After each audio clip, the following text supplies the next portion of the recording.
When prompted, June sat unmoving in her seat, hands folded, gaze fixed on the stage where the lineup of graduates waited for their cue. From this distance, Ethan looked older, taller than she remembered just that morning, his jaw set like he was already standing in a boardroom. Then the names began. One by one they echoed from the speakers, each followed by bursts of applause and camera flashes. Families leaned forward, eager to catch a glimpse, to wave frantically as their child crossed the platform. June didn't move. She had no camera, no sign, just her breath, steady and measured, trained long ago when breath control had once meant life or death. A few rows ahead, Mrs. Bellamy had already received her moment. Her daughter floated across the stage like a swan in silk. Applause, a blown kiss, cameras snapping like they could trap pride in a frame. Bellamy glanced back once, smug, satisfied. Her gaze didn't linger on June. It never did. The ceremony pressed on toward its peak. Then a pause. Barely perceptible, but enough to tilt heads. From the edge of the open-air assembly came the faint sound of shoes on gravel. Measured steps. Rhythmic. Intentional. From the west side of the venue, a figure emerged. Tall, lean, dressed in a dark suit and tie, he walked with a purpose that seemed to contradict the atmosphere. Behind him, another, then another, until 6 men in total moved down the central aisle in lockstep. Not rushed, not loud, but undeniably present. The crowd parted around them like water. June noticed first. Her heart didn't leap. It settled, a deep exhale rising from years buried in silence. The crowd turned, uncertain whether to stare or look away. The principal leaned toward a coordinator, confusion on his face. "Do you know them?" he whispered. She shook her head. No one did. The 6 men reached the base of the stage and stopped. They didn't look at the principal. They didn't ask permission. One stepped forward, reaching into his jacket and pulling out a small embroidered cloth. He handed it to the nearest usher. A patch, green canvas, the number 6, one word stitched in sharp thread. Guide. The man turned to the audience, voice calm, firm. "We came to honor the woman who taught us to think when fear said run, who didn't wear rank but earned command, who saved one of us in heatstroke and saved all of us in silence." He gestured toward the 10th row. June sat still, her eyes glistening. That woman, right there. A hush fell. No one moved, not even the graduates. "We call her Guide. Today you call her Mother of the Valedictorian. Either way, no one here deserves a front row more than her." The words didn't echo. They landed. Ethan stood behind the podium, frozen. Then he stepped down, 2 small steps, and walked toward the men. He extended his hand. They saluted, all 6, crisp, unified. The audience remained silent. Even Bellamy, still half-turned, didn't know whether to stand or vanish. The silence wasn't awkward, it was reverent. Then someone, maybe a student, maybe a teacher, began clapping. A single spark, then a few more, then a wave. The crowd rose, applause rolled like thunder. June stayed seated, her eyes on Ethan. Her hand touched her jacket. Her back straightened, not from pride, but from completion. What needed to be said had been said, and for once she hadn't had to say it. The principal tried to regain control of the microphone. His voice, normally smooth and well-rehearsed, cracked slightly. His hands trembled just enough to betray him. He read names with robotic inflection, eyes avoiding the 10th row. Mrs. Bellamy didn't speak again for the rest of the ceremony. Her daughter crossed her arms, embarrassed by the shift in attention. The spotlight had shifted, and for once it wasn't something she could buy back. The seals didn't move. They remained at attention until the final name was read, the last cap thrown skyward. Then, and only then, they turned and walked out, disappearing behind. A nearby oak. No press, no statement, no need. They hadn't come for the crowd, they had come for her. In the silence that followed, while students swarmed together for photos and parents ran toward their children with flowers and balloons, June remained still, anchored to her seat like the last true point on a shifting compass. A few teachers passed her by. Some offered tight smiles. One leaned down and whispered, "Thank you, for more than today." June didn't respond. She didn't need to. What echoed in her mind wasn't the applause. It was the way Ethan had walked past the entire graduate section without hesitation. The way those men had spoken with reverence, not obligation. And most of all, the way no one, not even those who'd tried hardest, could undo what had just been witnessed. Some moments changed the narrative not through volume, but through undeniable presence. This was hers. The applause that followed the SEAL's tribute could have ended the ceremony. It should have. It felt final. But one name remained. As the principal, now softer and less certain, announced, "Valedictorian Ethan Maddox." The crowd leaned forward again, but this time not out of habit, out of reverence. Ethan walked across the stage slowly. His steps were deliberate, his gaze locked not on the crowd, not on the principal, but on the 10th row, where his mother still sat.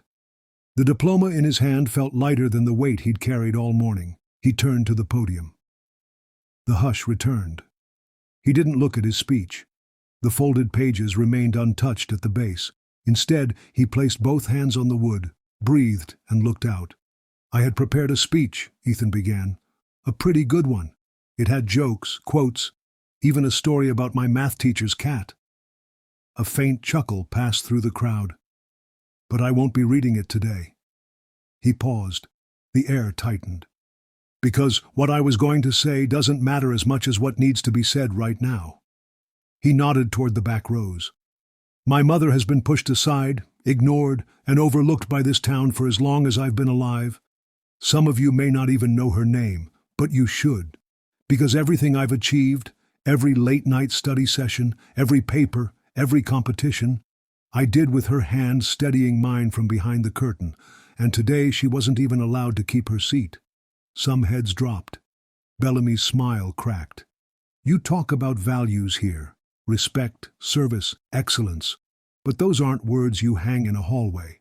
They're things you live. And no one has lived them more fully than the woman who taught emergency field tactics to special forces without ever firing a gun. Who raised me alone. Who never asked for recognition, but gave everything." He gestured again toward the 6 men in the back. "They didn't show up for politics. They came because someone you ignored saved them." The silence that followed pressed on every chest. Ethan leaned in. "Her name is June Maddox, and if this school values anything it claims, it will remember her name the same way it remembers its founding donors or championship banners.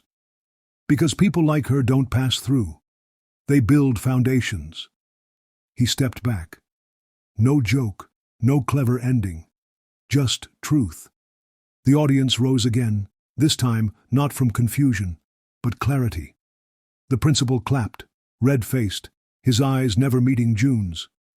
Bellamy whispered something to her husband, who remained frozen. Some teachers wiped their eyes, and June finally exhaled the breath she'd been holding since Ethan was born. When he descended the steps, Ethan didn't rejoin his classmates.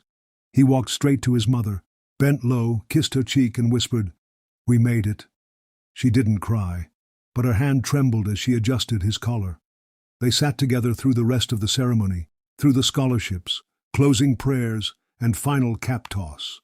They sat like a mountain in its shadow, silent, unshaken, bound not by pride, but by something deeper. When it was over, the SEALs approached. One by one, they shook Ethan's hand. When they reached June, they saluted. Most of the crowd had moved on, but those who lingered witnessed something beyond tradition. A line of warriors shaped not just by combat, but by the wisdom of a woman this town had nearly erased. One man spoke softly. "Ma'am, there are things that can't be measured in medals. You taught us half our playbook." Another added, "And the other half we learned just by watching how you carry weight." June looked each of them in the eye.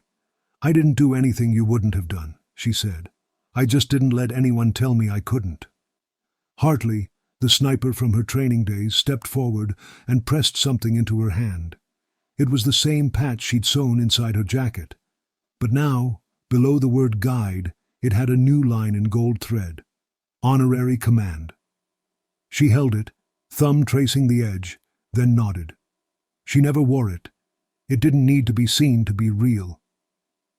Later that week, a photo surfaced in the local paper. Ethan at the podium, June in the background, flanked by the SEALs. The caption didn't name her, but the article did. For the first time in print, someone called her the woman in the jacket. Within days, Ethan's speech spread, first through inboxes, then printed out and pinned to classroom boards. A teacher laminated it and placed it under the school founder's portrait.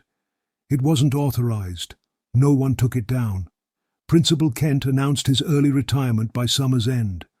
Bellamy disappeared from the parent board. No mention, but she was gone. In the fall, the first PTA meeting proposed a new award, the Maddox Recognition for Unseen Service. It passed unanimously. June never attended. She didn't need to. Back home, she returned to her routines, fixing cars, helping neighbors. A boy down the street brought his beat-up sedan twice a week. She taught him to rebuild the transmission. "You're teaching me how to survive," he said one afternoon. "No," June replied, handing him a wrench. "I'm teaching you how not to ask permission." Ethan started a blog. Just small reflections at first, about service, legacy, quiet strength. Readers from other states commented. "My mother raised me the same way," one wrote. "This reminded me she wasn't weak, just quiet." Another said, "I was that kid in the back row. Thank you for showing what it means to rise with grace." When the school board asked Ethan to speak the next year, he declined. "My mom's part is done," he said. "Let someone else speak up." But every year after, a chair was left open in the front row. Padded, plain, no plaque, no mention, just a chair. Some years, no one asked. Some years, a student would. And a teacher would smile and say, "It's for someone who never needed an invitation to belong." That first summer's end, June and Ethan stood outside their small garage while the sun dipped behind the tree line. The world had resumed its rhythm, but they hadn't. They had been changed, not by noise but by truth seen, even just once. Ethan turned to her. "Do you think people really change?" June didn't answer right away. She rubbed oil from her hands, looked out toward the road and said, "Some don't, but the ones who matter, yeah, they do." And as the porch light buzzed to life and the wind stirred the jacket hanging by the door, the world around her whispered something she'd never expected to hear. "Thank you."